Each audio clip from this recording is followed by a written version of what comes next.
Hi అండి, ఈరోజు నేను చికెన్ కర్రీ చేస్తున్నాను.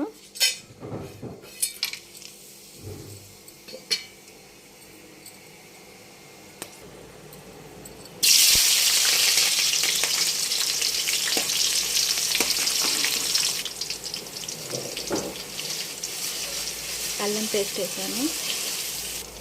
అల్లం పేస్ట్ వేసాక పసుపు వేస్తున్నాను.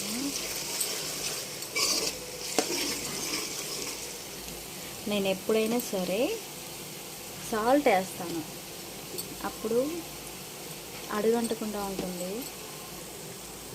పేస్ట్ కలర్ చికెన్ వేసేసాను. సాల్ట్ వేసేసాను.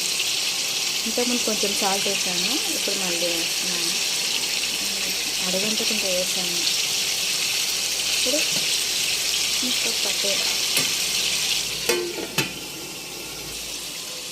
టమాటో లైట్గా ఉడికింది, కారం వేస్తున్నాను. నా టేస్ట్కి సరిపోయేంత నేను వేస్తున్నాను. మీకు ఎలా కావాలంటే అలా వేసుకోవచ్చు. ఇంతకుముందు కారం వేసాను కదా, కొంచెం పుదీనా, కొత్తిమీర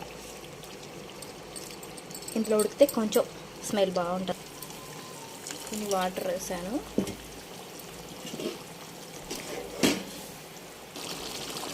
హలో అండి, నా చికెన్ కర్రీ రెడీ. ఇంక తినడమే లేటు.